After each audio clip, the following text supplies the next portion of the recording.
you mangy dogs. Swab the decks and hoist the sails. The guns on board be needing some proper manning. Pieces of 8 and a fine wench on your arm, if your work be not too shoddy. Careful not to flounder too badly, though, or you may have to dance the hempen jig as we see you to Davy Jones. Jeffy, my boy, on with the show.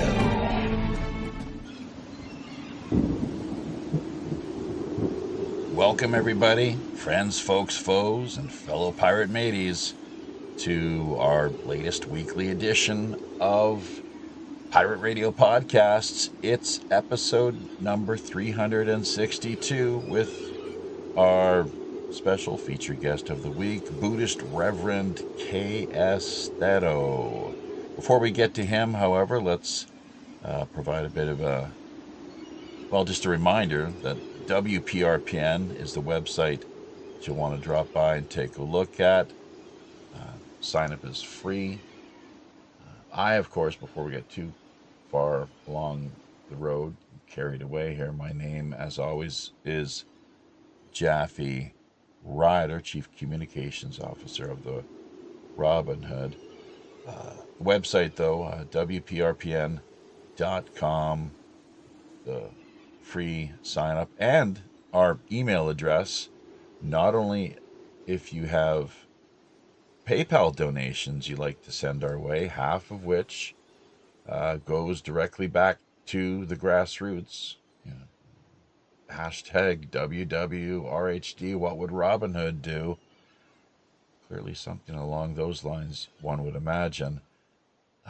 But the email, if you are taking note of this, pirate1radio@protonmail.com, very helpful and handy. If you have any show suggestions or guest ideas in mind that you'd like to bounce off of us, so do take note of that. Liking, commenting, sharing, always a big help. Remembering to hit subscribe and notification buttons, along with passing word along to friends, family, and co-workers. Always appreciated, people. It definitely helps the channel to grow. So, welcome to our long-awaited interview with Sri Lankan Buddhist Reverend K.S. Thero. The Reverend Kesbewe Saddhajeewa Thero is a Theravada Buddhist monk and dedicated Dhamma educator based in Colombo, Sri Lanka. Well, it's taken us some time to effectively coordinate things. We hope to make the wait well worth it. Before making his life-changing decision to become an ordained monk, he pursued distinguished careers in both fields of finance and computing. Now, with a spiritual foundation of 3 Vass rain retreats, he currently resides at the Ashoka Arana Viweka Senasanaya in Pannipitiya. Hope I got that close to being right. Semi-accurate. And finally, just to cap all of this off, this is the retreat where he focuses on meditation, traditional alms-rounds, Pindapatha, and evening worship. So, welcome, Reverend. For simplicity's sake, simply just going to refer to you as, Reverend Thero or KS in a more informal sense. Or if you're able to find the unmute button, we'll be good to go. How is Sri Lanka today? It's a good here. So it's a sunny day and very calm and quiet and very peaceful. It's a very peaceful country like now. Yep. That's great. You know, there was some civil unrest a couple of years ago, I guess. Is that right? Yeah. Can you tell us a little bit more about that Yeah. in brief? Yeah. Actually, it was happened in 30 years before, like in 2010. It's almost finished everything. Now it's very calm, and no civil war or no kind of like a conflicts in here, no riots at all. So very calm and quiet, and because very peaceful because of the all the presidents and all the governors, and because of the three armed forces and all the people, including everybody, like not like we can't say that this. So everybody had given a good contribution to the come to this kind of a situation. Yep. Right. Okay, so that yeah, because that was making uh, international news, headline news for a while. There was some real Yes. problems that it sounds like have been managed to the various factions and parties have managed to smooth over and work out their differences. So that's uh, Yeah. that's really important, obviously. But yeah, well, great to have you. One of our first questions, and I'm not sure what more you'd like to add to the introduction, what we might have missed out on that you think is important to address or include. But I'm mostly curious, as I'm sure many of our listeners are, what made you decide to end your life in the world of finance and computing and focus more on taking, I guess, what is it? It's taking refuge in the Dharma. Is that something that a term you're familiar with? Taking refuge.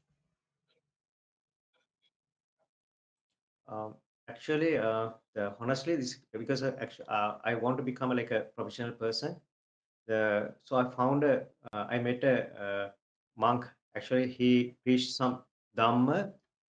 So he was preaching the correct meaning of the Lord Buddha's Dhamma, because we because we know that uh, the Pali is the language we use to refer books. Like when in Lord Buddha's teaching, everything is written in Pali.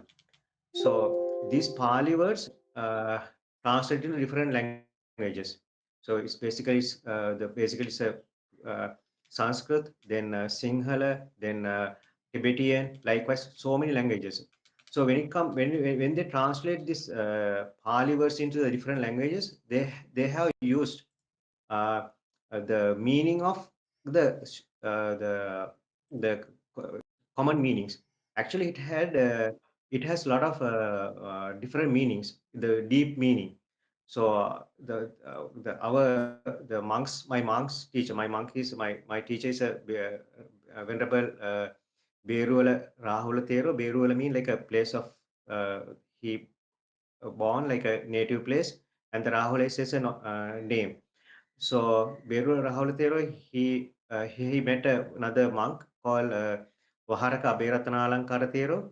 So he's the person who unveiled all the real meaning of Lord Buddha's teaching. So then we found like so then after that I want to spread this Dhamma throughout the world. So since I can communicate with English and all, so you got the point.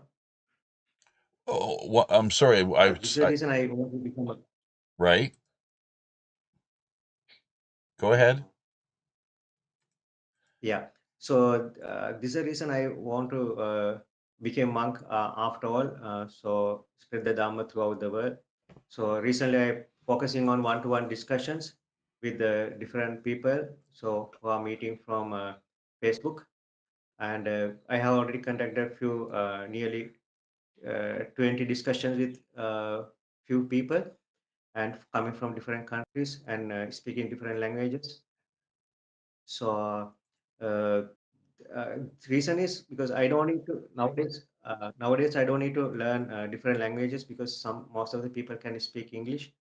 So because of that reason, I focusing on different countries, uh, uh, different kind of people because they can speak their own language plus English.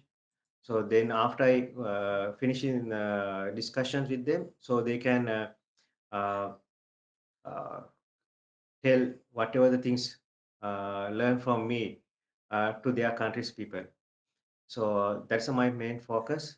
So I have already started this process nearly 7 months. Uh, Still, I'm continuing. This is the reason I want to become a monk. When were you actually ordained?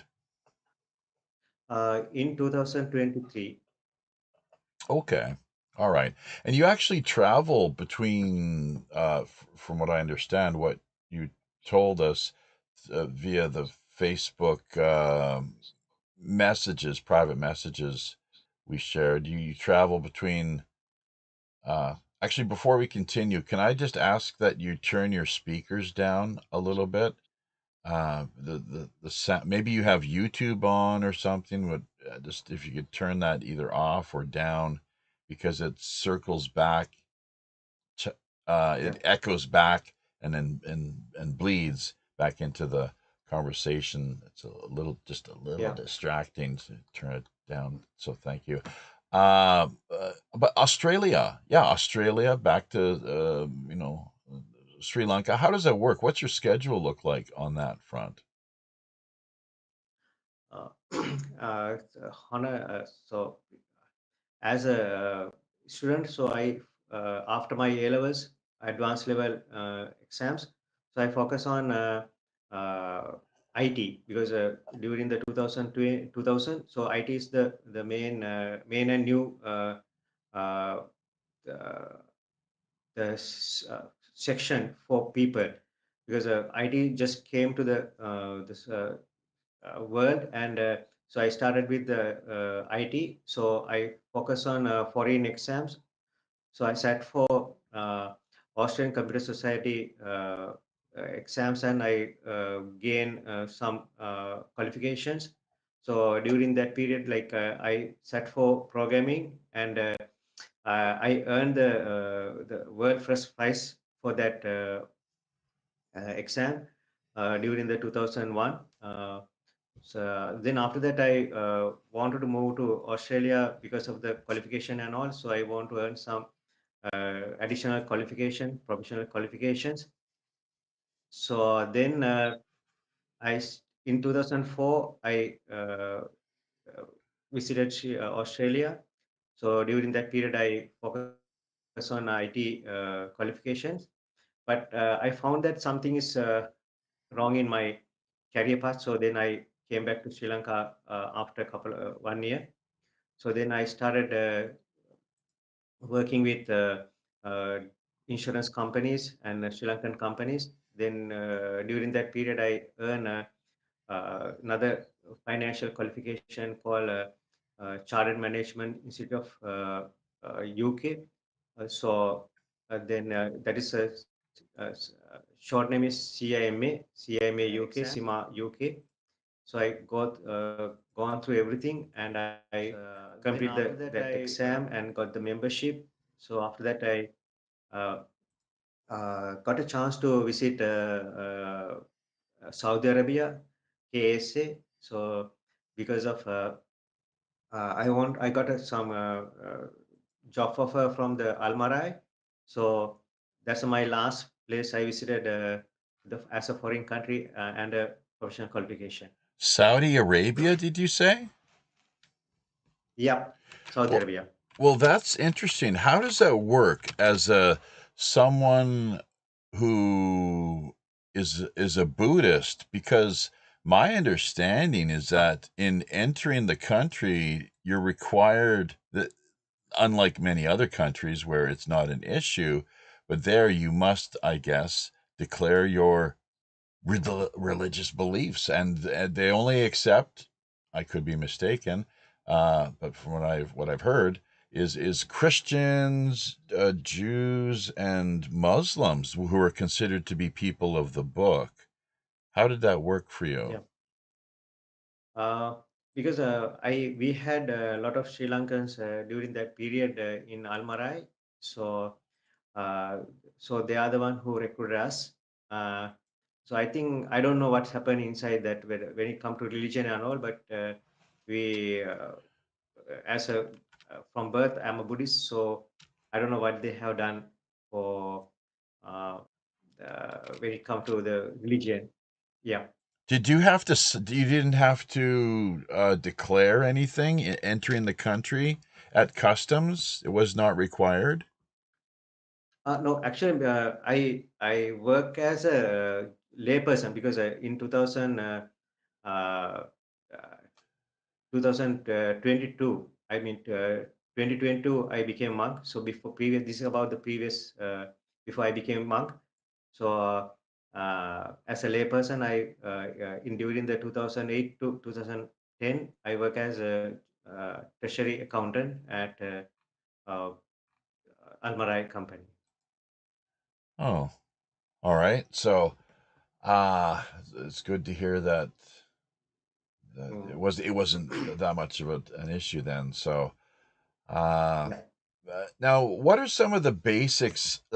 See, I'd like to know, and I'm sure our listeners would too, learn a little bit more about the history of Buddhism, how it was born, it originated in the north, and maybe you can give us an exact. I'm not sure if it was Kapilavastu or where exact. I think no, it was Lumbini. In fact, I think it was where the Buddha was born, and but maybe you could map things out for us and provide a bit of a timeline and as to the evolution, the history of Buddhism in India, why it ventured south down all to I guess what was then Ceylon, and later to become Sri Lanka, spreading all through Southeast Asia, but then circling back up at some point, and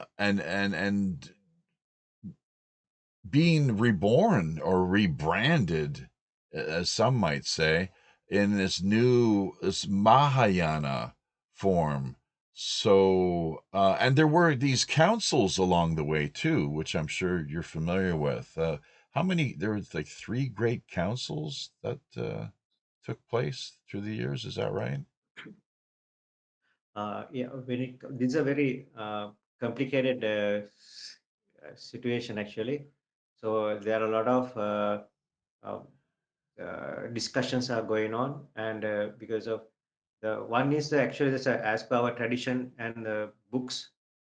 So it says that the India is the place where this Lord Buddha born and the Siddhartha born and the who had the Siddhartha Gautama attained Nibbana and Siddhartha Gautama the passed away.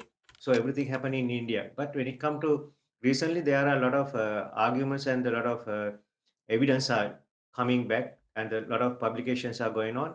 The basically it says this Siddhartha Gautama born in Nepal. So after that. The Siddhartha Gautama moved to Sri Lanka.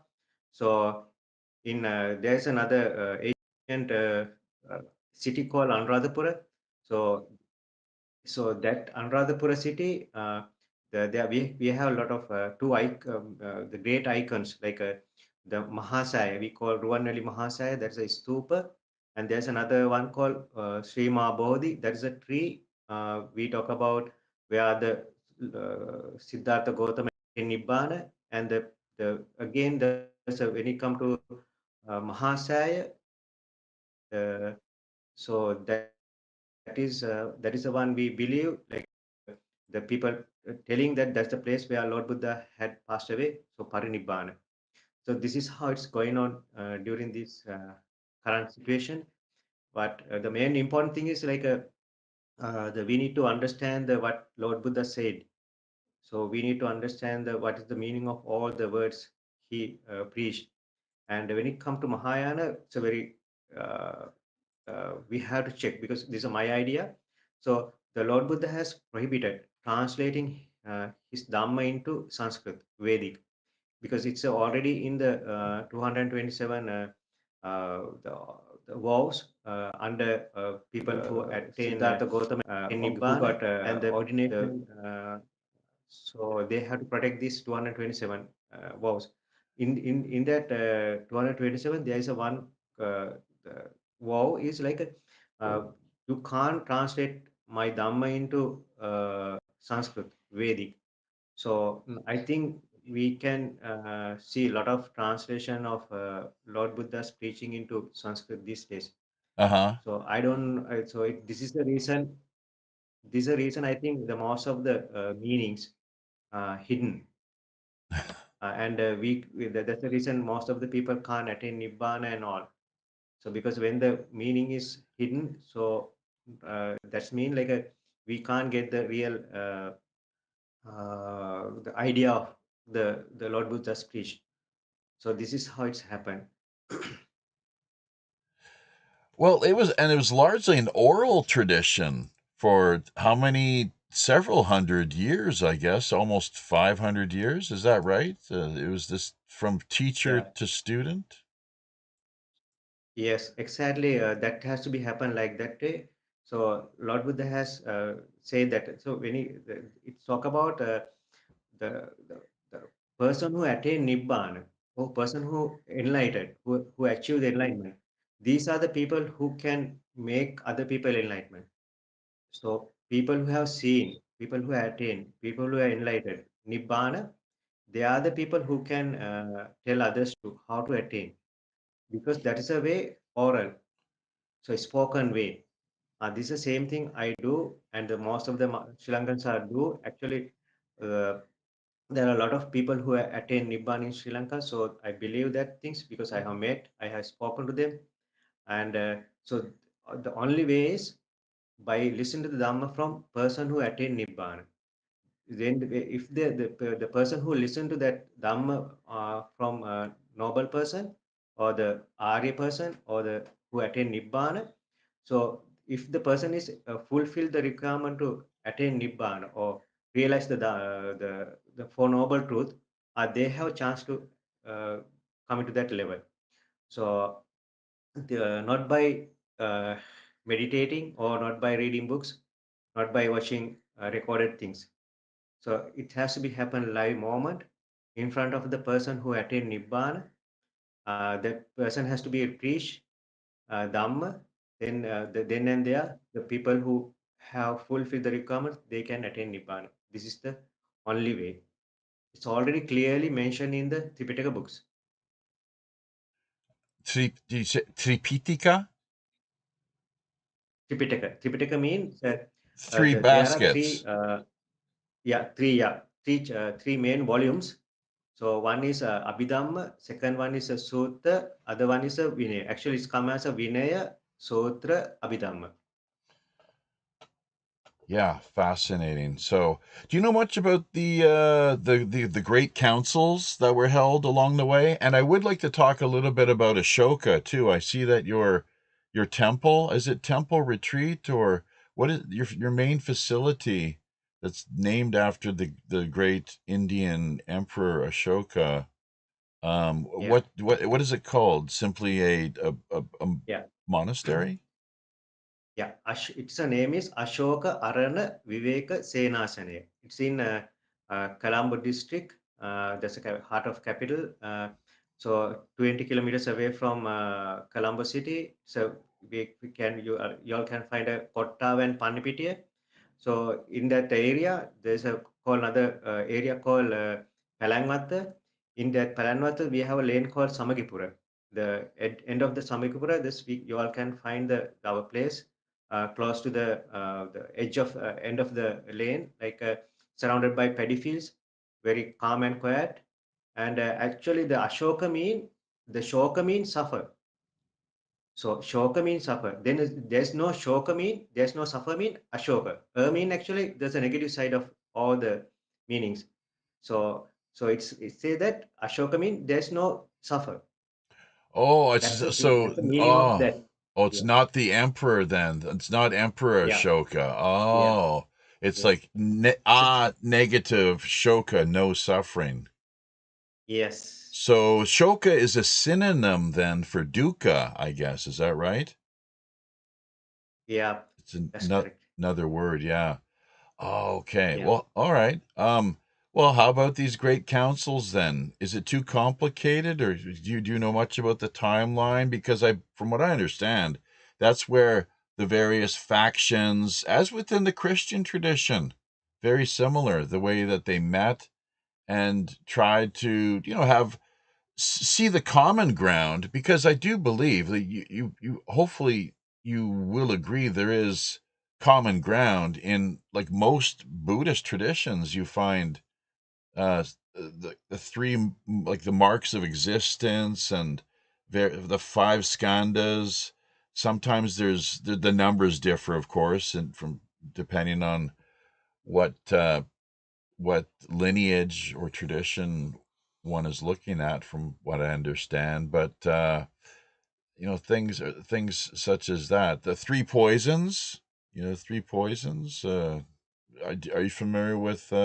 I'm sure you are. If we're talking the same language here, that is, you might not. Yeah. So the three, yeah, Mm. mental inflictions like anger, lust, and Yeah. ignorance is another, of course. Like you find that in all the Mm. traditions, along with the marks of existence. Correct, like change, desire, and suffering. Very scientific. Is it not? Okay. So I can explain a bit about the what you said, the anger. So actually, attachment and the anger. Then it's actually so the blindness. Blindness mean actually so we in the Pali words it's a raga, desha, moha. When it come to raga mean actually like a kind of like attachment. So we can say simply attachment. So when it come to dvesha, there are a lot of things in desha. It's like not only anger, jealousness, revenge, suffer, cry, pain, frustration, and cruelty. So most all the bad things comes under desha. So that is the most dangerous thing in this. The think about the when it come to mind. So then again, moha mean like a blindness. Blindness means we can't see the true picture.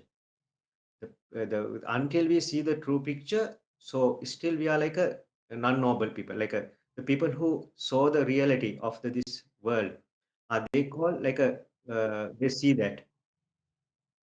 So again, to understand these things, so basically we have to listen to the Dhamma from a noble person. So then only the people can understand exact meaning and they can overcome all the sufferings. So when it comes to suffer, so there are two kind of suffer. So one is the body. The body, we get suffer pain when we cut, when we get ill, like when we got a wound. So this suffer cannot be eliminated. The Lord Buddha didn't come to eliminate the suffer comes to the body. It's mainly about mind because mind has to be purified because it got dirty because of our actions, the foreign things like attachment, anger, and the blindness. Because of these things, we our mind got dirty. To clean up this mind, so Lord Buddha came and preached Dhamma how to entirely remove this attachment, anger, and the blindness. So when it come to the all the creatures bind to this uncountable life, this called samsara, uh, because of the 10 belts. 10 belts mean like a this we call in Pali Sanyojana. So these are the things has to be eliminated, cut it off, then only the person can attain Nibbana. So how to cut it off is the thing. Lord Buddha came and preached us.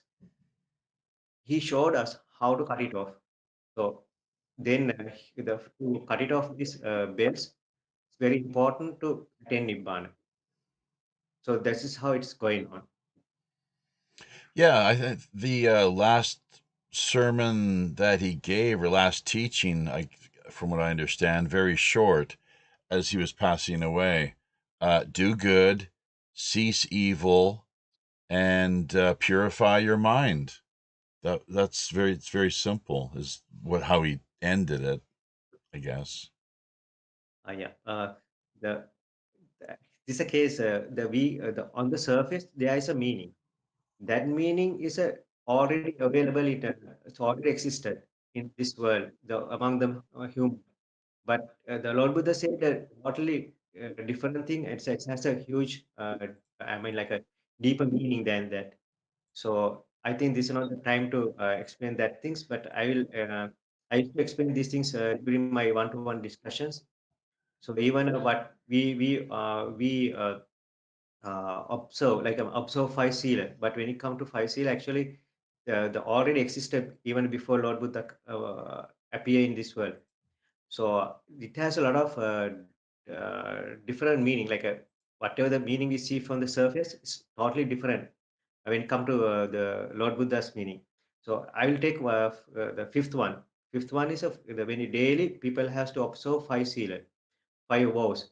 In that, we call the last one is the preventing from drinking alcohol and smoking. That is how famous in the preaching and the books, and how it's written in the books. It's like a preventing from alcohol and smoking. Actually, when it comes to the Buddha's meaning, it's not about the alcohol and the smoking. It's about the satisfying your eye, ear, nose, tongue, and the body. Uh, Unlimitedly. I mean, without a limit. So when people are, when creatures are satisfying eye, in ear, nose, tongue, and the body, these are the called actually panch. So when it comes to, so it's called panchasura. So panchasura mean like a five kind of alcohol. So when it comes to five kind of alcohol, the books are uh, book says it's about the alcohol prepared from the trees by taking the some leaves, roots, the plants or seeds, and then flowers. So this kind of these are the ways of preparing alcohols. But when it comes to Lord Buddha's preaching, it's about the eye, ear, nose, tongue, and the body. So these are the things we need to understand. So when it comes to the surface meaning and the meaning of the deep meaning of Lord Buddha. So people observe Panchasila. So fifth one as a preventing from uh, drinking alcohol and smoking cigarette or something. So that is how it's traditional. But when it comes to Lord Buddha's meaning, totally different. So this is one example. So there are a lot of things in the sila when it comes to sila. So actually we are not practicing correct one. This is what I want to tell you. Pansila, the five precepts, I guess, as you say. Yep. So killing, stealing, lying, sexual misdeeds, immorality, and fifth, as you, I believe, pointed out, the uh, consumption of intoxicants, Yeah. essentially. So, okay. All right. Now, with now you've spoken a few times about your teachings, one-to-one teachings. I know you have a WhatsApp that you asked us about a couple of times. We don't have a WhatsApp, but maybe some of our listeners out there do, and they'd be interested in finding out more, going, getting a clearer sense of um the teachings that you offer, and the tradition that you're a part of. So how would they go about doing that? We've got your Facebook contact information and social media in the show description end of things. Mm. Your YouTube, though, is it the language is it Sinhalese? What is the language exactly? YouTube. Yeah. It's when it comes to YouTube, it's a Sinhalese language. Right. So So because my teacher is the one who conduct all the preaching for Sri Lankan people.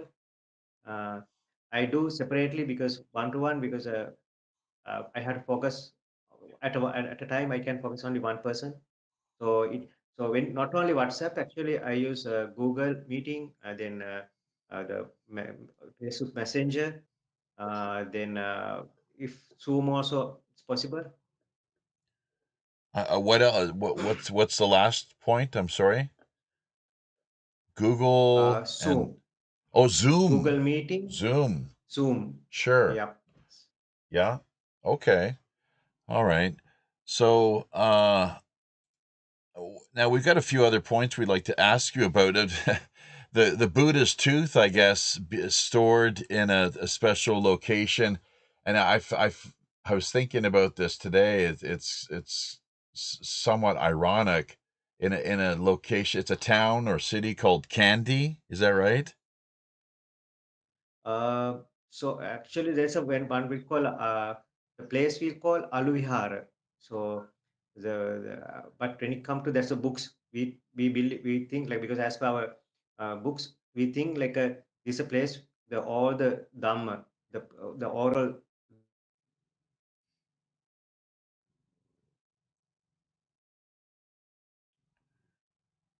in that. So I think I lost the connection. So is Yeah, it correct? you Hear me now? we froze up there momentarily.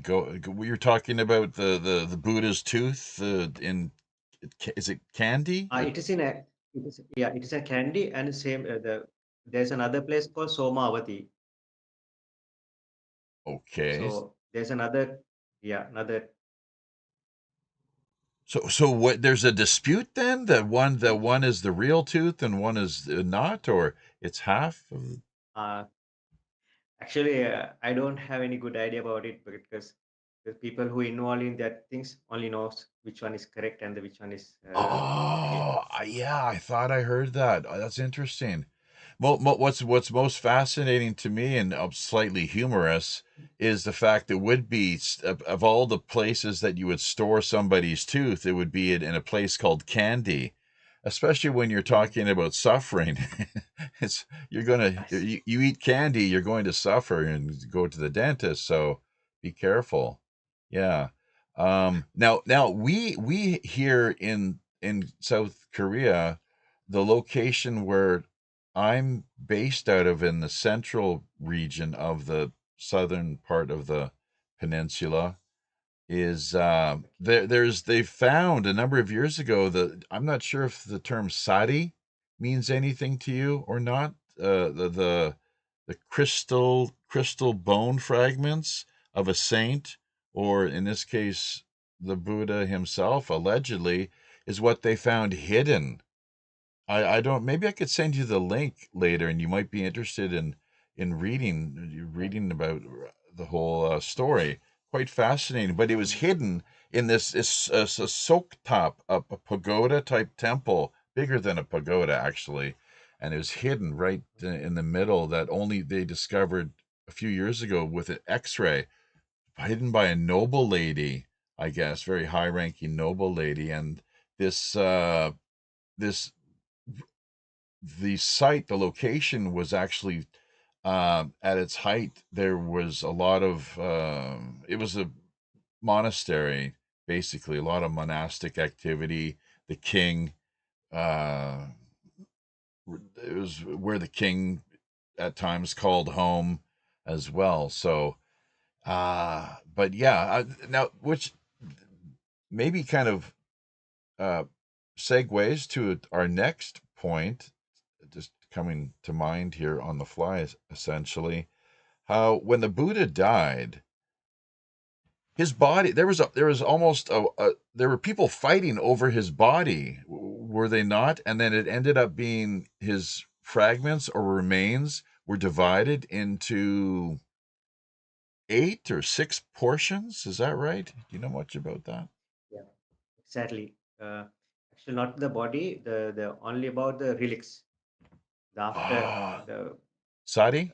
after yeah, that's I mean like a the relics mean like a bonds and the all the things remain things. They fight. They want to uh, take the more. I mean like a large quantity. So then the one person uh, appear and he's the one who divided these relics to the among the 8 people. 8 would make sense as given the fact I'm not sure what is the name of the wheel the 8 spokes of the wheel of the Dharma. Yeah, it says that the eight wheel actually sometimes it's described as a eight noble path, eight noble people. Then it's coming as another. There's a call. Another terms is actually say that talking about the uh, things like uh, I'll tell you in Pali. Uh, it's called like a um,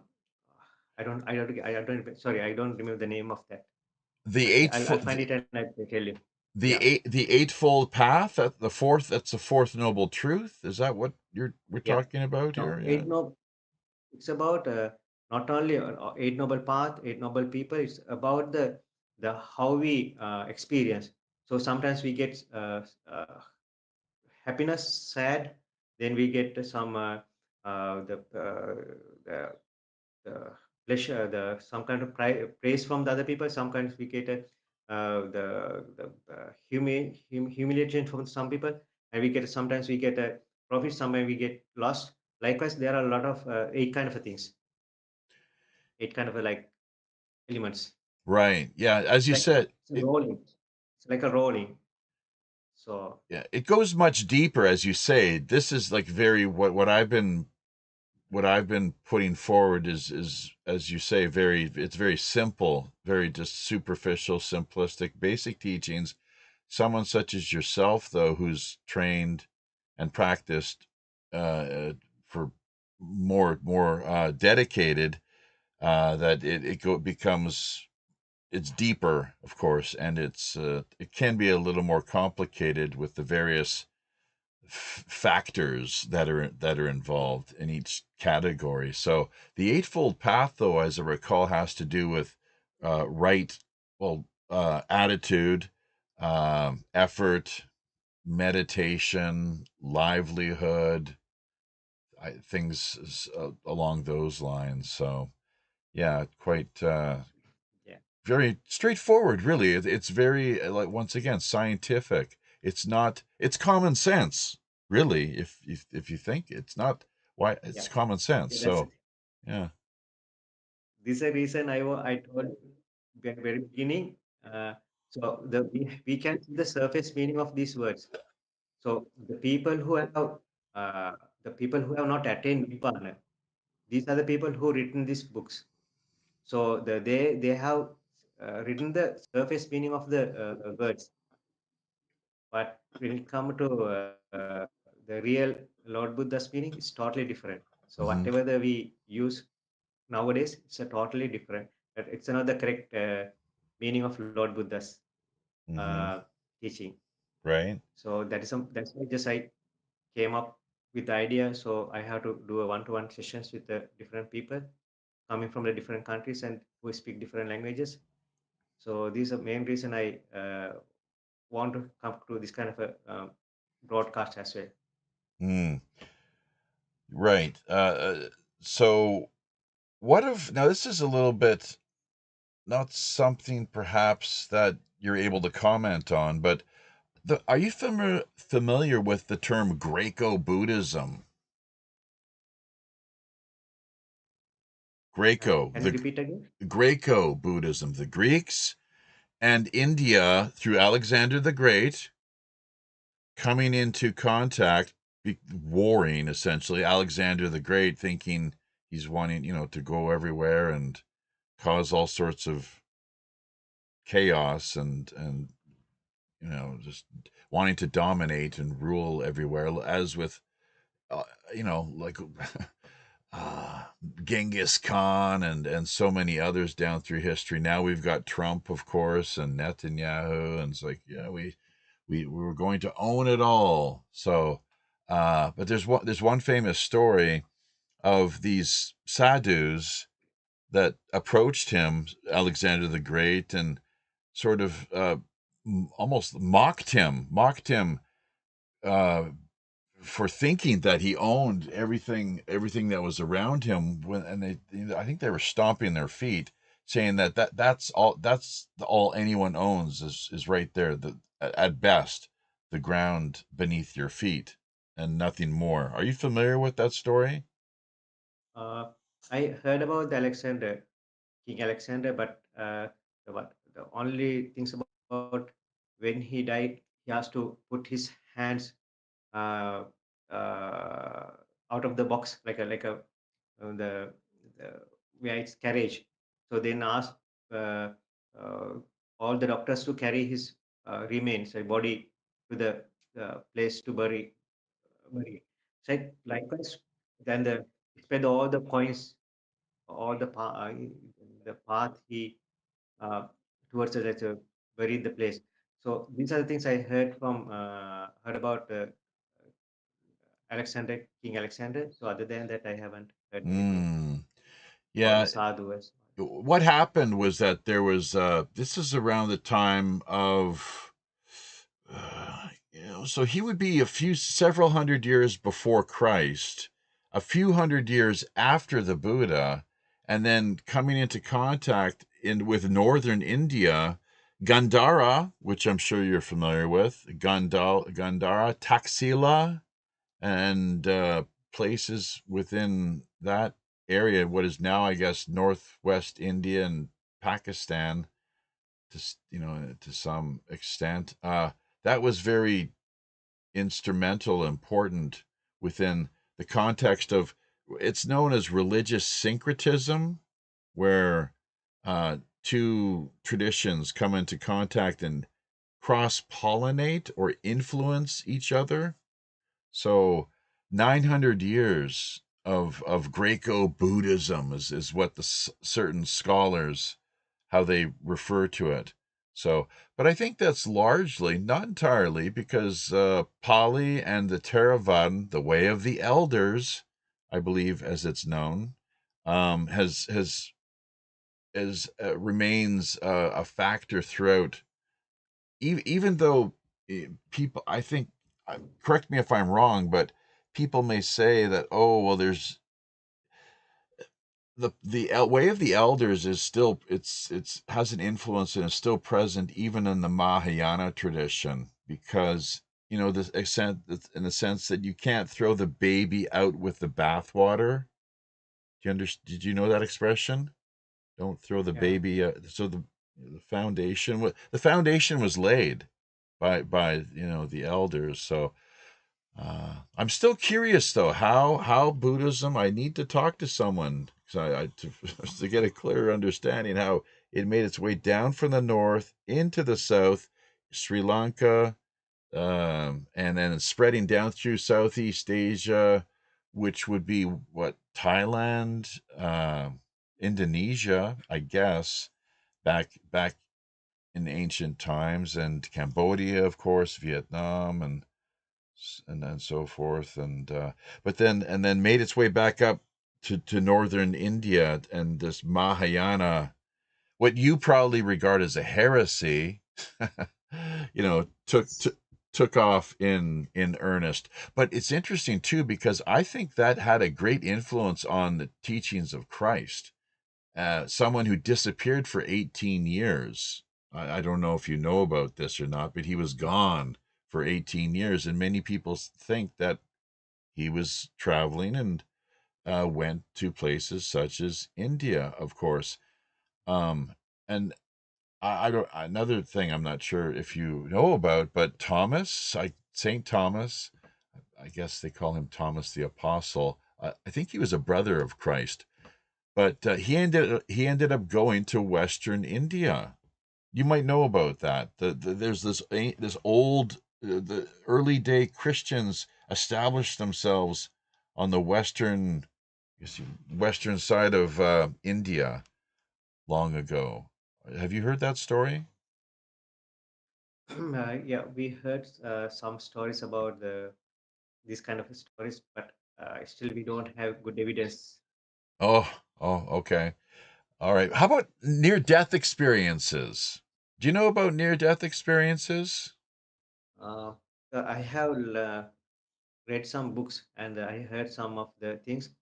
When it come to that the near death experience, there are a lot of articles, because recently I found another website. So it's talk about uh, near after the experience after the death and as before the death.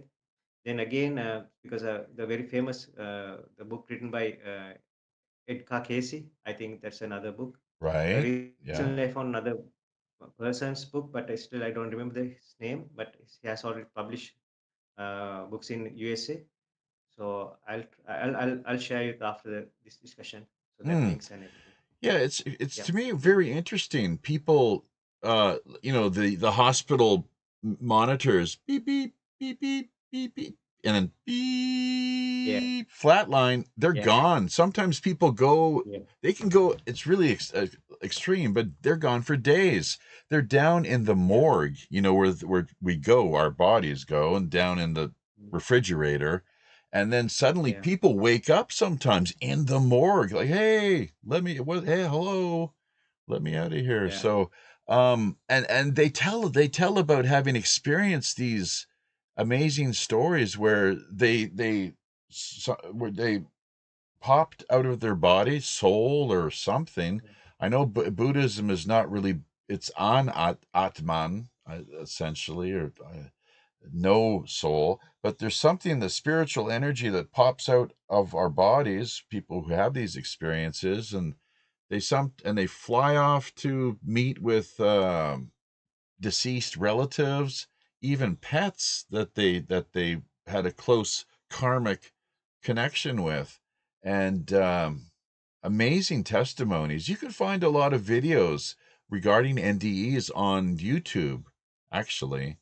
So if you're interested, but what and sometimes they talk about, here's a good one for you. They sometimes talk about meeting Christ. Jesus is what they say. They're not necessarily even Christian, but there's this, the entity or manifestation, something that it's emanation. It seems to be some Christ-like energy that and they feel good. It's like it's a positive experience. Some have a hell if they have not lived a good life, and the state of their consciousness upon the time of passing, it's not good, as you can probably imagine. But yeah, it's really very intriguing. No Buddha, though. Here's the the interesting thing. Not too many. I haven't heard too many stories about Buddha.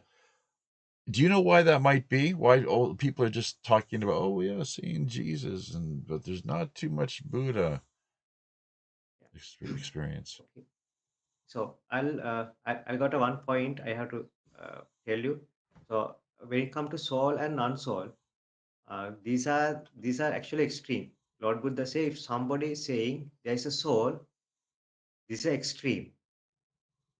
So these extreme people cannot attain nibbana.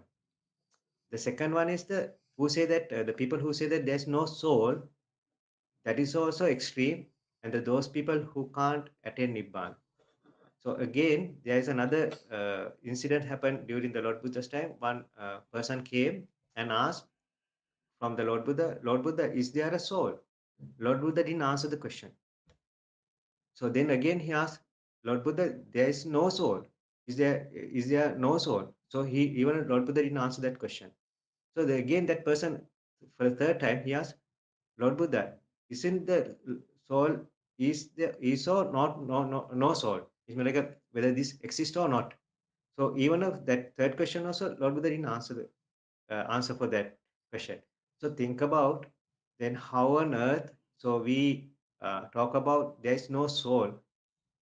This is the translation mistakes. So that's the reason we need to understand. So when people translate this Dhamma into the Sanskrit, so at that point, like a people given the name as Anatma, Atma and Anatma. Those are the words used in the Sanskrit. Actually, Lord Buddha didn't talk about there's a soul or non-soul. So whatever the translation we have today is totally wrong. So even uh, so people talking about impairment and impermanent, that is also totally wrong. This has to be corrected very quickly. Otherwise, people practicing the wrong teaching of Lord Buddha. That's the Yeah. And I think, isn't the main point really just to be people who are attached to, in the sense of ownership of these concepts, like from an ego stamp, me, my ideas, my concepts, and I own these, and very, very stiff and solid, non-changing.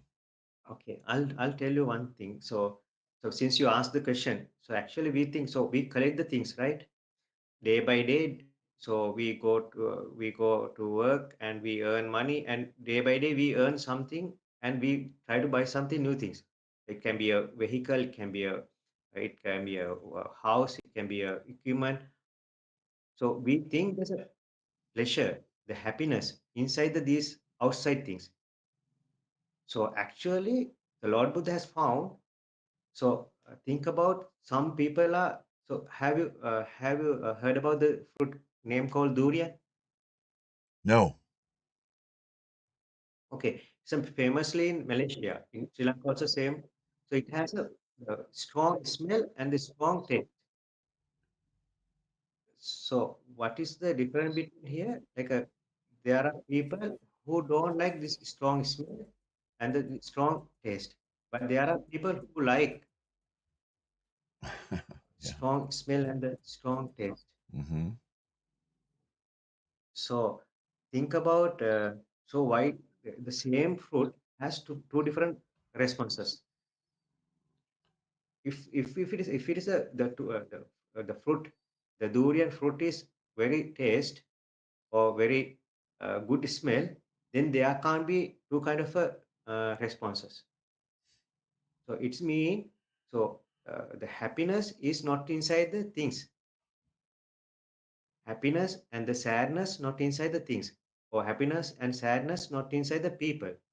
It is actually created from our mind based on the data we have, the previous experience, previous whatever that we have learned, whatever that we have heard, and the based on the things, the previous data. So we decide, this is good, this is bad.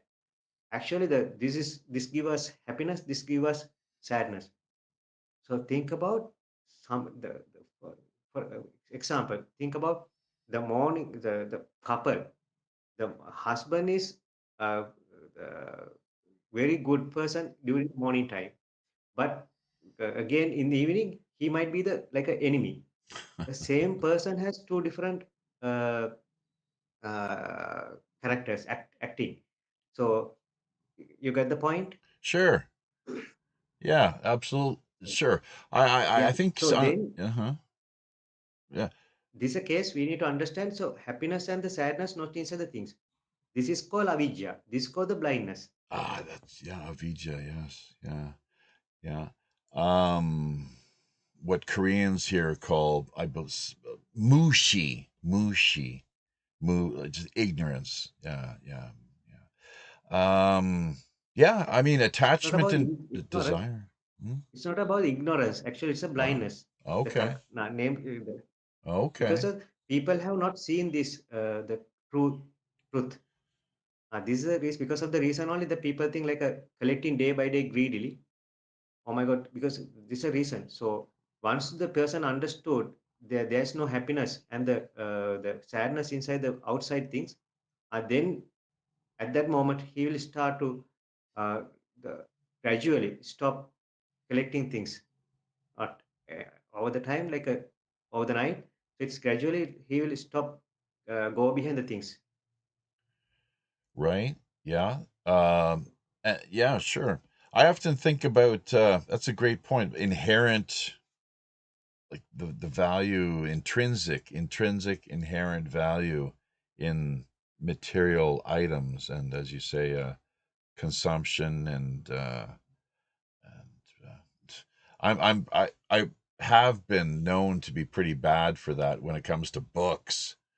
More, but I'm not sure if it was a sense of just becoming, it wasn't really happiness, maybe some sense of self fulfillment, but curiosity too, because they are books and they have stories and information, and it's something we can hopefully it's spend quality time in working with. So, but movies, another example. I'm not sure how.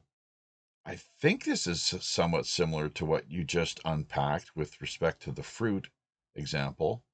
But like movies, books, people, one person might look at, as you said, with the husband. The example similarly I often think of is it one person will say, "Oh, that person is so beautiful," and then the other will look and say, "What are you talking about? Not my type." So the old expression, "Beauty is in the eye of the beholder," as the saying goes. With movies and food and books, it's like, oh, what a great book, what a great movie. And then there's the flip side where people just thought it was terrible, and don't ever want to have anything Yeah. more to do with it again. So, yeah, So what's the truth? so by That's right. experience, yeah, by experience you can understand. So the happiness and the sadness not inside the things. Actually, it's a creating mind based on the Mm, data. So you say that the why. So think about why we need to. So why we can't satisfy with the by listening to the one song? Why we can't satisfy the by watching a one movie? Why can't we still satisfy with the by reading a one book?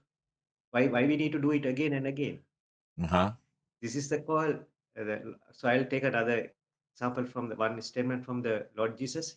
He said that the pleasure and the wealth is like a chase in the wind.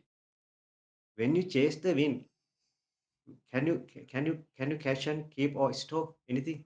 Jesus said So this. day by day, Jesus said chasing that. the wind. How about that? Yeah, Yeah. Well, I think he was very influenced by Buddha Dharma, yeah, and through the yeah, Silk Roads, the Mahayana, but the whole yeah, starting with the elders, the way of the elders, of course, and he almost certainly, but it got muddied. It got a little muddied by the politics. Both, as the way I look at it, is both Buddha and Christ are like gold uh, little we call in Korea we have little units of gold, like they're square kind of blocks, basically mini blocks. yeah, They're called ton, and you put each of those in the water. One is as an example analogy, a Buddha in the clear water, Jesus in the clear water, great, wonderful, very clear, and they've got so much to offer if you're listening to them, as you've talked about here, you've touched on in the past. The problem with Christ, though, is there's too much politics that got mixed in, and it ended up muddying the water, and so then it kind of it obscured and his original, his real clear intent and teachings that he was trying to convey, which I believe were very much influenced by Buddha Dharma and the yeah, Indian end of things. There are yeah. documentaries on this too on YouTube if you're interested. There's various scholars that do subscribe to this idea, this notion, definitely. So, So since you said that Lord Jesus is influenced by Buddhism uh or huh, the teaching of Lord Buddha, so I want to add one thing. So some of the people think like a Lord Jesus is kind of like a bodhisattva. right, Bodhisattva means like a person who practicing to become a Lord Buddha. uh huh, So the most of the people think like that because he teach the same thing but chasing the wind. Chasing the wind means like a pleasure and the wealth. Actually, we are not satisfied any given moment. So even if we got everything, like the next day we go behind again something else. So this is what happened. So we never no one will satisfy with the existing things. So when it come to pleasure, happiness, so we have to do it again and again because whatever the happiness and the pleasure we uh, uh, enjoyed right now, so it will get disappear, the vaporized or faded. Because of that reason only, we have to do it again.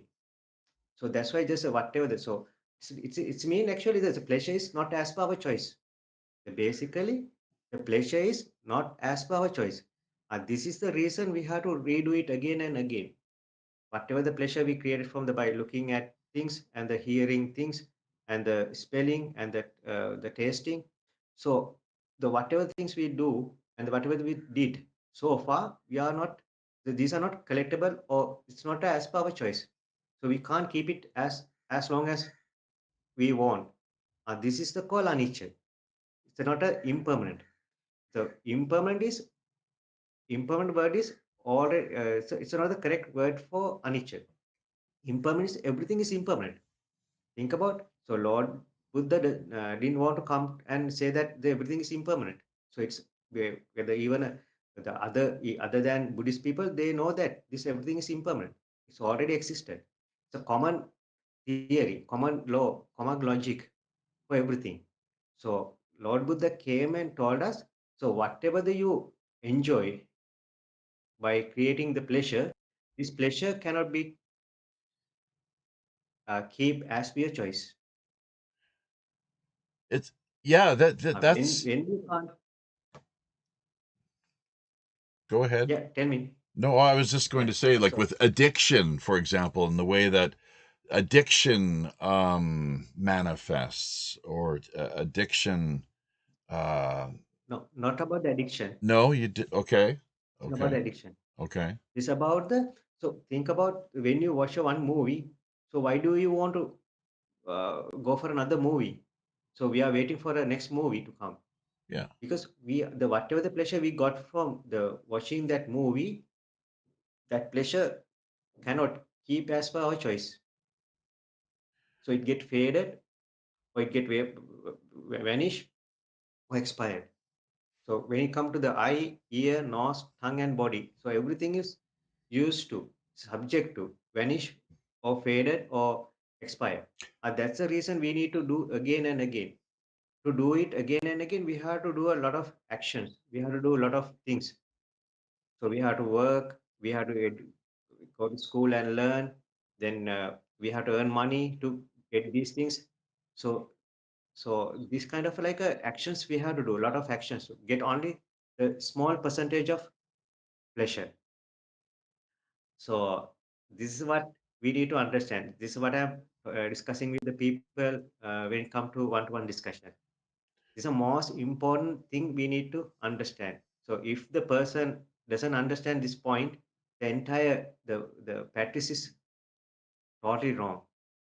Mm.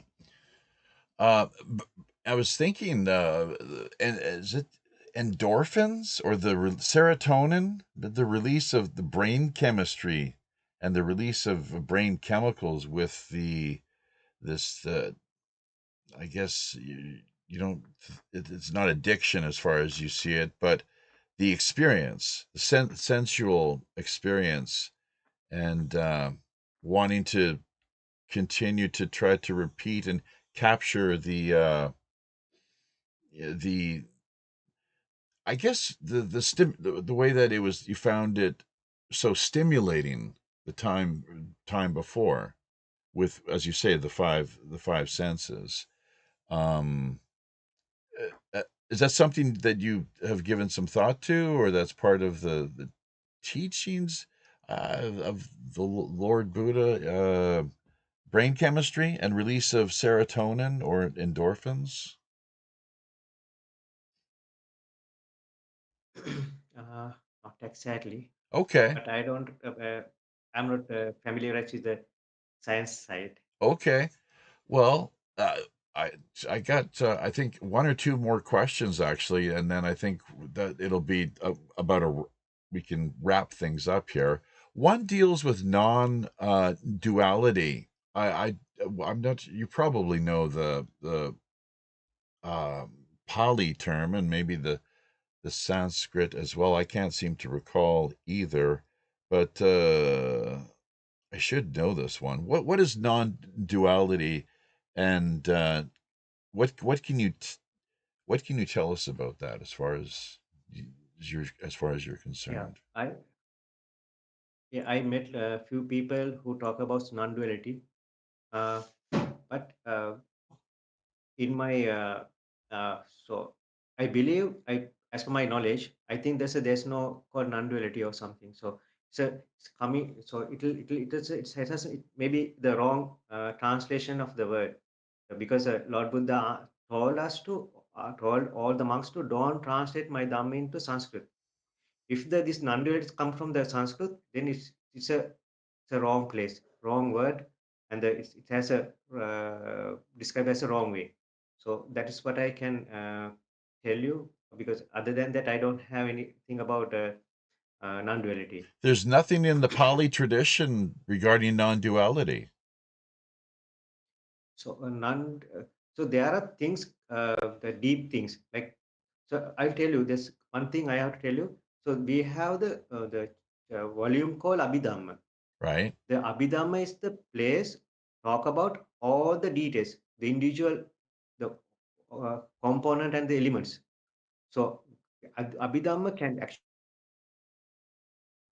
this is a nowadays people teachers and the people want to learn Abhidhamma, but actually the Abhidhamma is only for people who attain Nibbana. The person who attains Sotapanna, person who attains Sakadagami, person who attains Anagami, person who attains Arahata.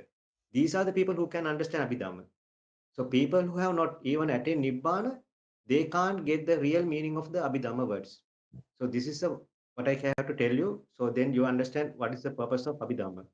Abhidhamma is the things automatically come to their mind. They have the realize themselves. This is called self-realization. Abhidhamma is the part self-realization who attain Sotapanna, Sakadagami, Anagami, Ariyat. So now we understand what is the purpose of Abhidhamma, right? So non-duality coming from the Abhidhamma. So I don't have good idea about non-duality. So I'm not going to. I can't give any comment on that. I see.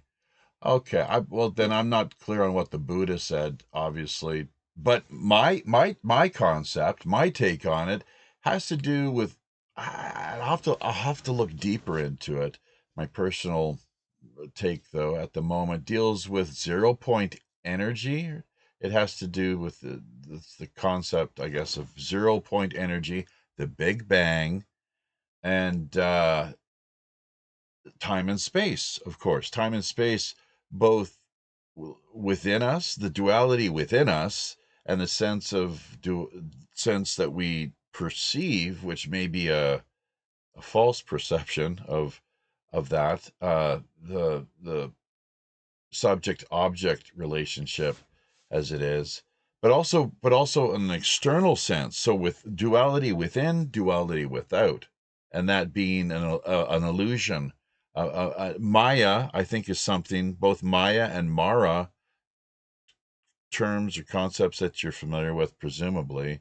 The Mara here in Korea, they refer to as Ma Wong, the king of evil, the Christian kind of Satan, the great adversary, basically. So, and then Maya, the veil of illusion. That's something that is known to the Pali tradition, is it not? Okay. So first thing is a Maya. Actually, Maya is it's uh, translated as illusion. So when it comes to Maya, so actually, so we don't need to go to that deep. So it's talk about in Abhidhamma Maya. So to understand to attain Nibbana, so what we need to understand is whether there are three things: anicca, dukkha, anatta. If somebody can understand this anicca, dukkha, anatta very clearly, so these people can understand. So self-realization comes through themselves. So then they will understand entire this, what is a Maya, what is a Mara. Actually, when it comes to Mara, we talk about five kind of a Mara. So that's the thing, five kind of Mara. So out of these, four are not the non-person. It's like elements and it's a concepts. So when it comes to the fifth one, he's a Mara coming from living in the heaven. It's not like a evil. That's the thing. So think about, he's in the heaven. He's like a most beautiful angel in this entire world. The most rich person in this entire world. Most handsome person in this entire world. So nowadays, the tradition, this Mara has recognized as a evil person. No, no. He's the person who done all the good merits about everybody. He's living in the toppest heaven. So we when you come to Lord, when you come to this the worlds, we have six heavens. So in these six heavens, the top heaven is the we call Paranimitta Vasabhati. The Paranimitta Vasabhati, the person who ruled is called Mara, because very everything is like a very luxurious place. Most luxurious place is the sixth heaven. So then you understand what's happened to our the teaching of Lord Buddha. So we can't recognize the person as it is. So we given him as evil. Actually, he's the most uh, most the good person. I mean, like there is no any other person than that in human when it comes to this, other than the noble people. So he's the most good person has who has done all the good merits, and because of that reason only he got that kind of a place in the heaven, top of the heavens, and he's the one who ruling entire the six heavens. So think about these things. So this is called Mar. Other than this, there are another four concepts. So that is has a deep meaning, but we can't take everything as a surface meaning. So this is a more reason we need to speak to a person who attain Nibbana. The people who attain Nibbana are the people who can see the correct meaning of all Pali words. Because when it come to there is another sutta called Magandhi Sutta. So when it come to Magandhi Sutta, so Magandhi came to Lord Buddha, and while he talking with the Lord Buddha, uh, so Lord Buddha preached the one statement. So Magandhi said, Lord Buddha, these statements are our teachers also used to preach. So then Lord Buddha said, do you know the meaning? So he said some kind of a meaning. So then after that, Lord Buddha said, this is not the meaning you have. This is not the meaning. This meaning is not the correct meaning. So he said that only whatever the words told by Lord Buddha can be understood by noble people, the people who have attained Nibbana, people who have gained enlightenment. These are the people who can read the correct meaning of the Lord Buddha's word. It means Pali words. So this is my comment. The goal, I guess, pretty much the last question here, but my understanding of the goal of what Buddha's teachings uh, suggest or try to argue is making friends with oneself. Uh, uh, thus have I heard. Making friends with oneself, what in India they refer to as yoga, I guess, the union with God, or within, just a sense of some sort of union. And so making friends with yourself, you're at peace internally, and very much at peace and contentment. And secondly, that the ultimate goal is to, is it not, liberate oneself from the wheel of rebirth. Yeah. So when it comes to Lord Buddha's the preaching and the teaching, so it's about the stop rebirthing, because you understand. So we thought the pleasure and the sadness is outside. Once the person who understands the pleasure and the things are created inside the mind, so he will stop doing things. So he will understand. So this is doing this again and again. These are useless, the worthless.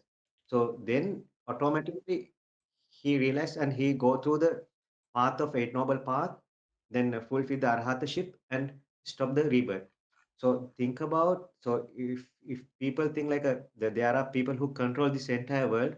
So think about the we talking about the impermanent. So everything is impermanent. So if everything is impermanent, how on earth so there can be any fixed place?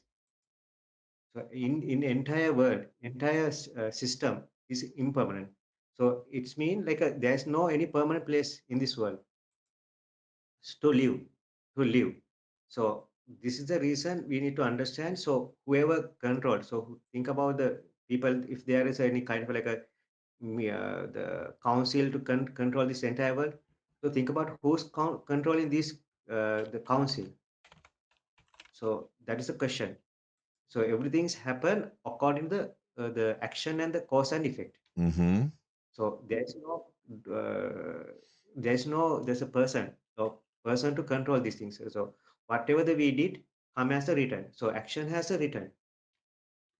Action has a reaction. So this is Right. the Newton third theory, because each and every action has a equal and opposite reaction. That's So right. this is the basic thing. So then there's no person to control these things. So because of, if I do good things, I will get a good things as a return. If I Uh-huh. do bad things, I will get a bad things as a return. So so think about uh, then so each and every action. This is a very common example I'm taking when I'm discuss the start when I before I start discussion, I started discussion with this point. So action has a reaction. So this is a reason we need to understand. So cause and effect. There's no person who controlling these things. So garbage in, garbage out. When you put garbage in, garbage out. Yeah. So this is very simple thing. So we don't need to afraid for anyone or any person who actually. So it's a like a, so whatever that we do. So I'm responsible for the whatever the things we did, and with whatever the things I do. Yeah. Pratika Samupada, I guess, what is it, the 12 link chain of arising and causation, something to that effect. Is Yes. that right? How do you pronounce it? Is it Yeah. Pratika Samupada? Yeah, Paticca Samuppada. Paticca Samuppada. This actually this the one thing we need to understand. So Pali and the Sinhala are very common. So people who can speak Sinhala, they can pronounce everything perfectly. Pali. Pali actually is the most of the words. I mean, like 90% of the Sinhala words in Pali, right? Okay. So that's a good thing. The all Sri Lankan people can understand. That's why just most of the Sri Lankan monks are very famous. They can pronounce and they can understand the meaning, the surface meaning, actually. So Paticcasamuppada mean like a. So I like. So if I have time, I can explain very. Pati mean like a the belt. Sama mean equally. Uppada mean generating. So we are attaching. We are buying to the things equally generating. By looking at something and we are attached, or looking at something we get anger by doing these things. So we used to attach and they get anger. So there's a big meaning inside. So I this is not a time, this Yeah. I don't have much time to explain this very quickly, but you might understand. So it's a partition one mean like a, it has a three meaning. So the collection of three words. Pati mean belt, Icha mean the like as per choice, then equally generate. So by uh, so it's like it will take long time to describe. If I Interdependent arising, I think, is what. Is that, have you heard that term before? Interdependent arising. Maybe I'm not yeah, remembering as well. it's an energy. So because of the avidya only it's generated. Until avidya is there, this cycle is continuously work. So when the avidya is gone, the cycle will stop. Generating new karma, new Uh karma. huh. Because so the avidya, because of the avidya only this cycle is started.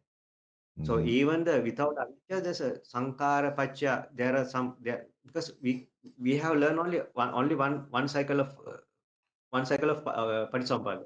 Actually, it has more than one. We for attachment, there's a one Parisampada. For anger, there's a one Parisampada. For moha, the blindness, there's another Parisampada. There's a two Parisampada for moha, the blindness. Then again, the kusala mula Parisampada, then akusala mula Parisampada. So there are a lot of more than five Parisampada there. So we have to learn these things before we talk about Parisampada. Isn't this business of the pratika samupada, codependent or independent arising, isn't that just further evidence, if we subscribe to that and if we see this and hold it to be true, of what what we were going on about earlier regarding non-duality? Yeah. It's everything in a sense of quantum. I'm not sure about quantum physics, but spooky action at a distance, and the it's everything is cosmically intermeshed, the way that, once again, Maya functions, this illusion, veil of illusion. Okay. So I'll tell you, the Patisampada is actually the one cycle. But when it comes to this cycle can be seen by only Lord Buddhas. Individual elements can be seen by only even an Arahata person and the Pacceka Buddha person. They can't understand these things. They can't see from their the intelligence or the brain or whatever the wise from their mind. So only person is can seen by Lord Buddha. So then think about this. Lord Buddha said this kind of a cycles, billions and trillions are run in just a moment, just a small tiny moment. Millions and trillions Patisampada cycles are running. So how on earth we go and find this one cycle? Quantum physics, yeah, like cosmic nano Yeah, subparticles or something. I think I see what you're getting at. Sure. Okay. yeah. All right, that's fascinating. Hey, last question. I hope, I don't want to promise, but I'm hoping this is it, because we both got other things to do here today, of course, and we did have a few technical issues along the way, and but fear not, we will have the archived conversation, what we've produced here uh, this week, up on hopefully YouTube. It looks like we're live streaming on Facebook, so that's a good sign. Although Facebook and Mark Zuckerberg, they only keep the live streaming content in place for a month. But on BitChute, Rumble, and Odyssey, I will send you the links just within, a little further on down the road, a little later. You'll just have to remind me, and if I forget, and we'll see to it that that's taken care of. But the Arhat, as per your tradition, the way of the elders, Arhat, Arahant, I'm not clear on the pronunciation exactly, but then versus the Bodhisattva, like there's who, and the Bodhisattva makes a promise to keep coming back, and saving all sentient beings until all sentient beings are liberated from the wheel of rebirth. Is once again just my understanding. Thus have I heard. Um, but how are the two similar, and how are they different? Because does the Arhat or Arhant, uh, do they feel or believe that they can only say you can only save yourself, I guess, and it's a waste of time, maybe, to try and liberate other beings. Okay. So there are two kind of people. So Arahata person is the person who attain Nibbana and who complete the journey. So who have eliminate all the 10 bells which is attached to sansara. So when you cut it off all the bells, the bind to the sansara, so he is now free. This person doesn't have rebirth, Arahata person. So the person who practice as a bodhisattva, the person is like a this. Say that I can give example. Say that. So there are people who complete the graduate the university degree. So people who are still following the studying the university degree, these are like the bodhisattva people. The person who the complete uh, the university qualification or degree are like a person who attain arahata or attain Pacceka Buddha, who attain there are people, three people: the Lord Buddha, Pacceka Buddha, and Arahata Buddha. These are the three people who complete the who remove all the 10 belts, who cut it off all the 10 belts at bind to the sansara.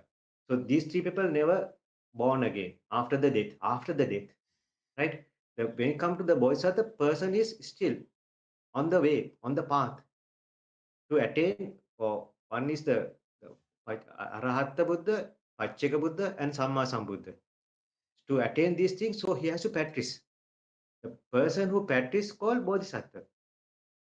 He has a infinite times life. He comes and spread the good things. So when it come to bodhisattva, we talk about bodhisattvas are offering heads, cutting their heads and offering, and taking out their eyes and offering. So flesh and the blood and the wife and the kids. Actually, they didn't do this kind of things. Actually, the brain, they cut and offer head mean like they given the knowledge. So when it comes to the eyes mean, they open the eyes. So we talk about open your mind, open your eyes. This is what they did. Bodhisattva is not offer cut it and offer heads. But pull out, they didn't offer eyes by pull out their eyes. So they show how to open their minds and how to open their eyes. This spread the good things, cultivate the good things, cultivate the merits. So giving knowledge and showing the what is good and bad, and the how on earth, the once you cut it and offer some flesh, what you all can do. So it's what's the purpose. So nowadays you should understand. So the bodhisattva is a person who cultivate good things, showing this is a heaven, this is a hell. So the prevent from going people, they teach people how to eliminate bad things and how to go to the heaven. But Lord, when you come to Lord Buddha, he talk about how to overcome this sansara. So these are two different things. So think about the people who uh, uh, offering their wife to somebody else in the society. They will scold these people. So Lord Buddha didn't do that kind of thing. So I mean, like a bodhisattva didn't do that, didn't do this kind of things.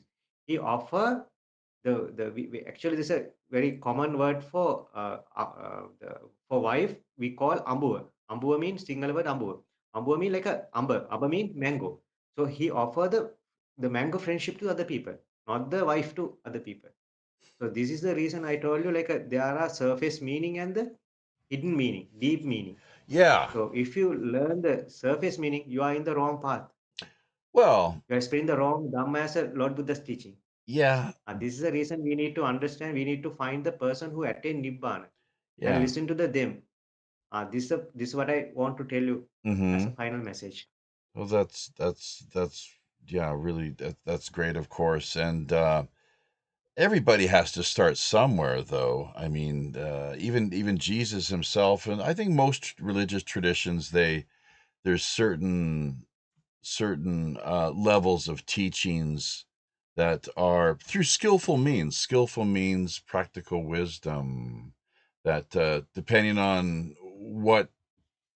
what it is that will take to achieve beneficial ends, that you use, that you implement, as you just touched upon with from the standpoint of the bodhisattva, helping to to show others, or to get the problem solved, basically, so that they're no longer doing harmful things to themselves or to others. So um I think, and yeah, it's if like not everyone, I think you would agree, not everyone is able to receive the same type of teaching, correct? It Yeah. it varies on the Yeah, that's a student. good. It, mm, Yeah. So this is a reason. So we have to rely on the people who attend Nibbana. And the people like Lord Jesus, they are like a bodhisattva. So they come time to time and correct people and show them the correct path, how to go to heaven. Because the people like bodhisattva, they can't tell how to end the life, how to end rebirth. So people who can teach us how to end the rebirth is only noble people.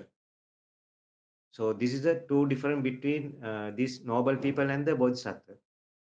So Lord Jesus and the Prophet Muhammad, like those kind of a message, people who came to this world as a messengers because they want to show the people, human, how to behave correct and how to uh, stop going to hell, the path, stop the path to going to hell, and how to come overcome this all the problems and come to heaven. Heaven is the place where doesn't have where the place doesn't have any like a illnesses, like we don't need to do any jobs to earn. So everything appears then and there. No taxes? No That's taxes to pay? no taxes. Yeah, Oh, that's the thing. oh That's the boy. thing. Oh, No taxes, I'm no down with. burden. Well, that's great. So, Oh wow. So, well, thank you so much. We could go on at some length, and maybe we'll reconnect here again at some point in the future. yeah. Two things. You spoke with other. There's on your Facebook. And we're friends, of course, on Facebook. But you spoke to some Yes. other Western fellows. There was a round table of like four of you, and where is the copy of that, like a video of the conversation that you had? I'm looking for the link. I couldn't find anything. No. Because in my discussions, no one has recorded these things. That's the thing. Oh, Because so it's we just had a like, yeah, we are just having just like a talk. oh. Because I told them that don't treat me as a teacher because I'm not a teacher. I just tell something, so they have to decide themselves. So then only they will come as a self realization. Mm, mm. So I want to thank to before I finish it, I want to thank to my teacher, most venerable Beruvala Rahul Thero, the person who who created the place called Ashoka Arana Viweka Senasanaya. We call Bhavana Kutiya. That's a meditation place, and it's not a temple. It's like a forest monastery. And the my again another person called most venerable.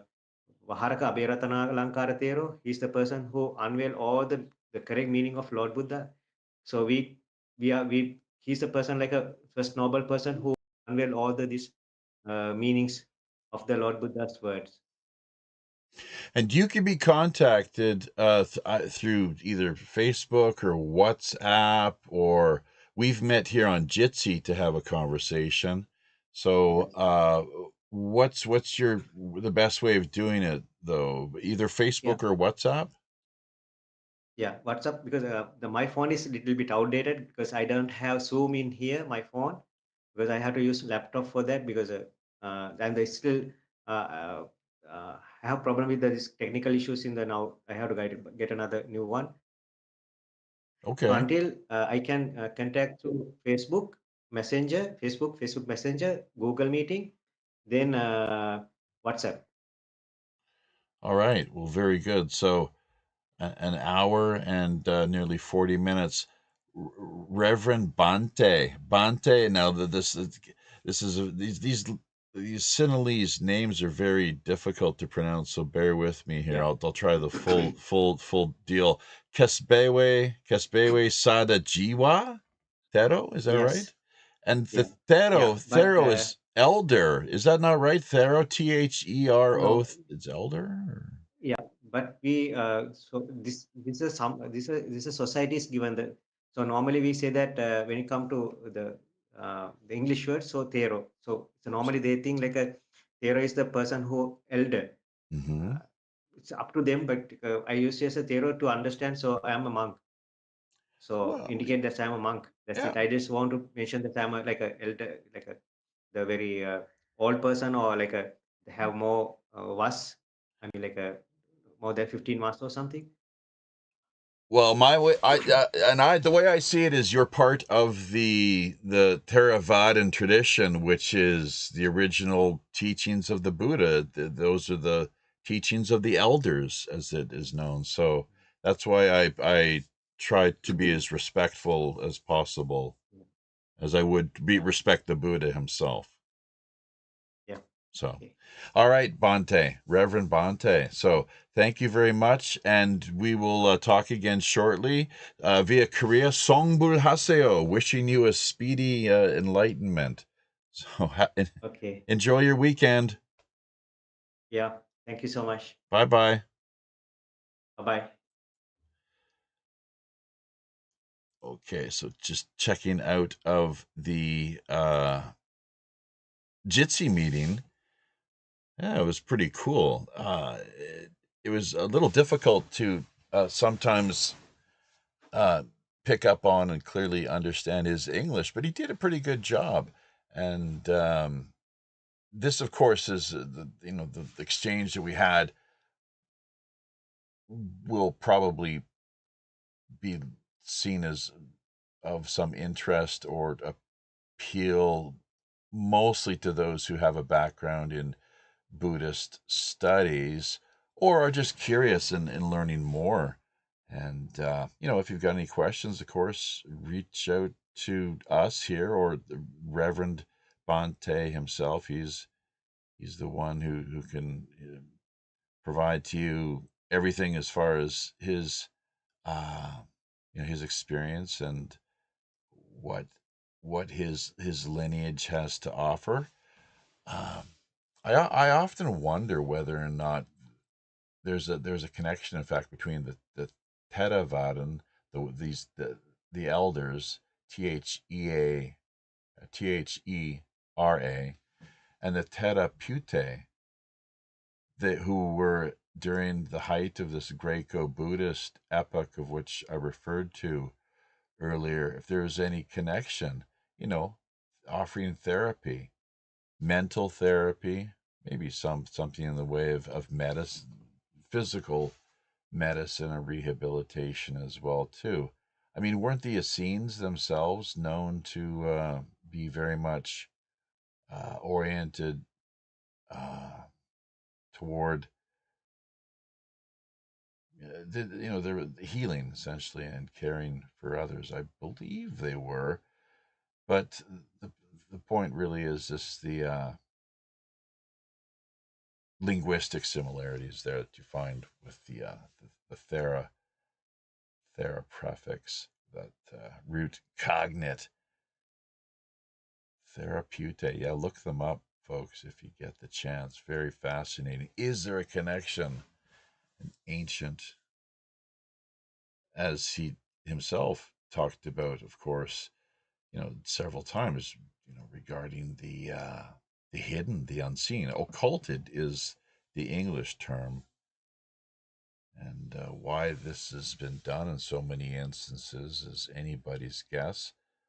We'll let our listeners work on deciphering that, on unraveling uh, what the implications of that on their own, of course. So, but we hope to be back here. I think we're going to have a news stream this coming. If I can get the new schedule straight, that'll be Wednesday night across the Americas, 8 p.m. on the West Coast, 11 in the East. We might have a special guest drop in, someone that we haven't seen or heard from in a long time. Musician friend based out of Chicago, Chi-Town, as it's often known, the Windy City. So whether or not that all comes together or not is yet to be seen. But we have been discussing things here behind the scenes, so look forward to that. Along with Richard Souder next week. We've got things lined up in a way that I wasn't exactly thinking. Wanting to take more the approach of having simply, two feature shows per month as compared to being done on a weekly basis. But just because of booking time schedules and so forth, it's sometimes you have to just improvise and work with what you've got on the fly. And for that reason, we've had Courtney Turner last week. Let's not forget. Wow, that she was amazing, of course, and went over in a really big way. In fact, she came up with her own pirate meme. Something we never talked about or touched upon was the pirate streaming project that she's been working on promoting via her end. So maybe that's something we can find out a little bit more about here over time. Uh,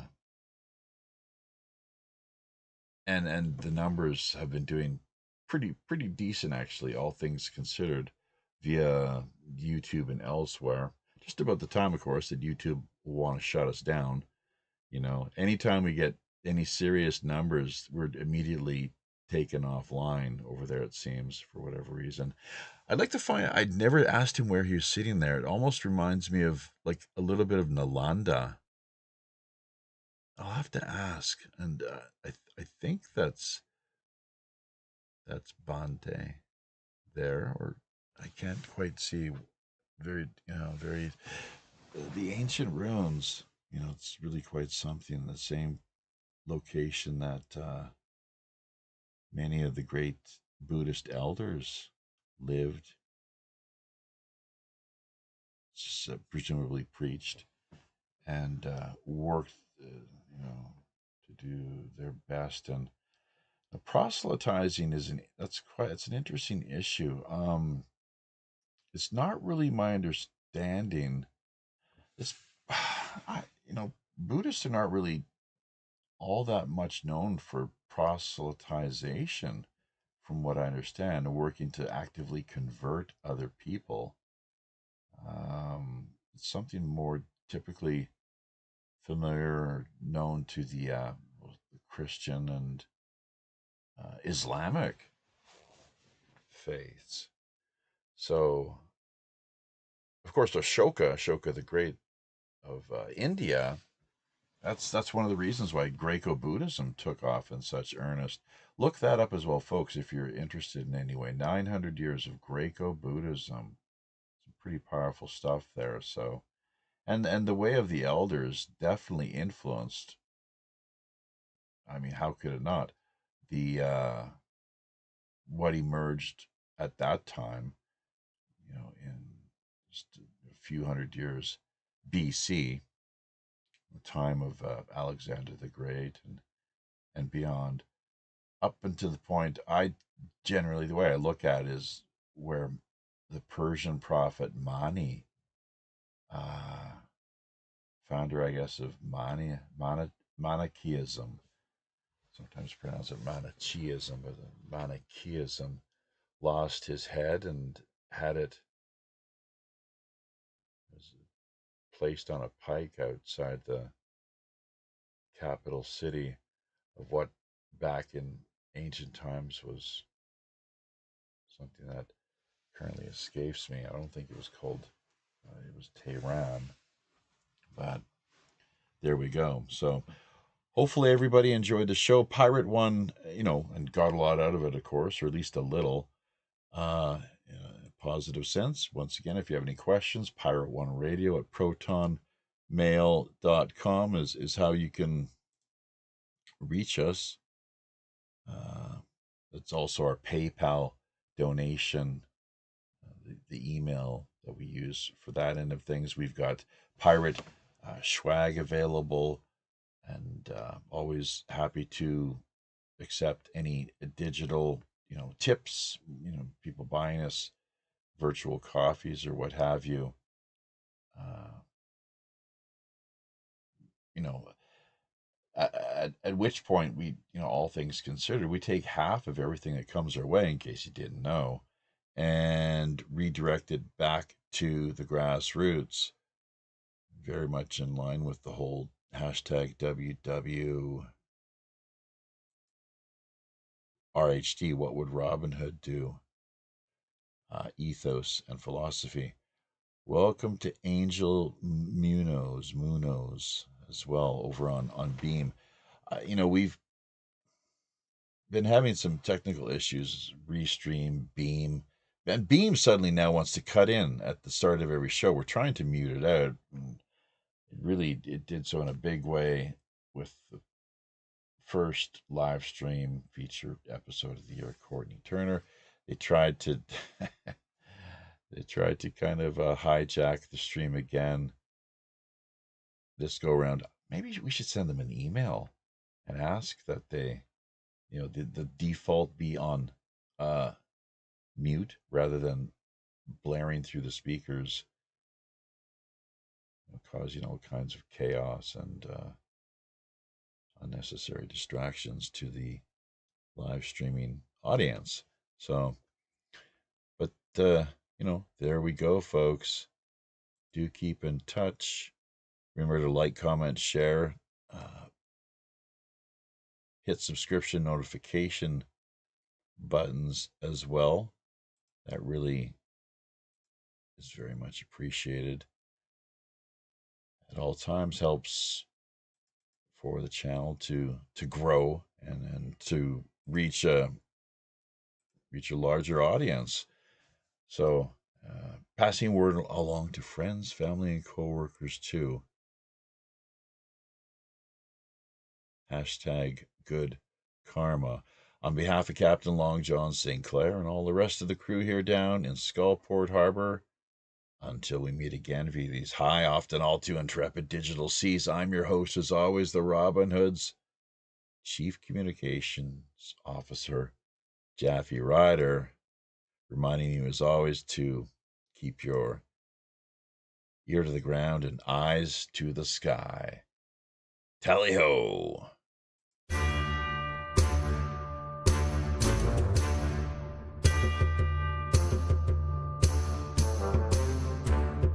I know. There we be.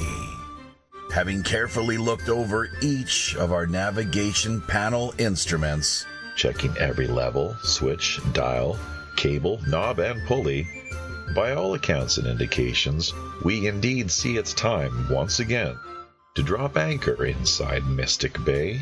Draw an end to yet another week of World Pirate Radio Live.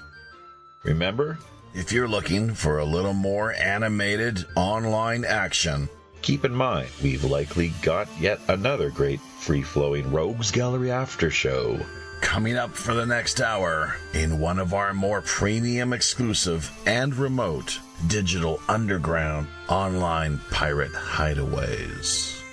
Also, if you yourself have a new, novel, intriguing, or otherwise underreported idea, unique individual, or pressing item in mind, be sure to either drop us a line directly over on WPRPN.com or fire us a quick email via PirateOneRadio@ProtonMail.com. We're always open to exploring fresh creative suggestions, intriguing guest ideas, cutting-edge discussion topics, and captivating themes. Remember, WPRPN.com member site subdomain links are also always available.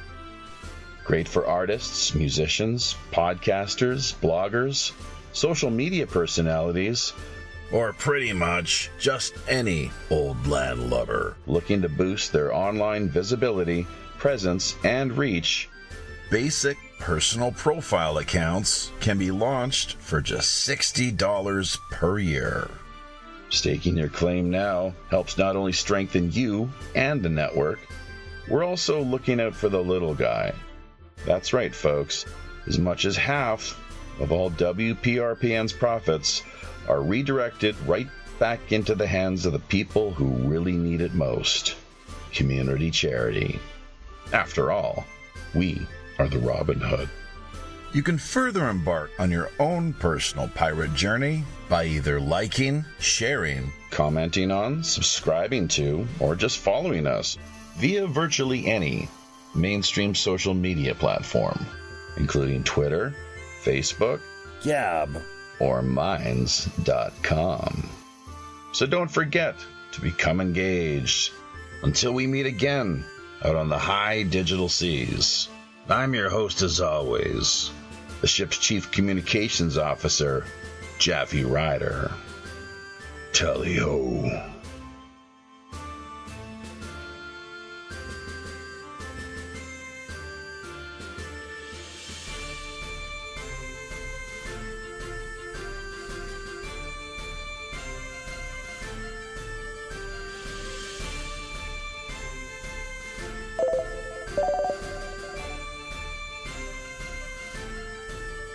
you.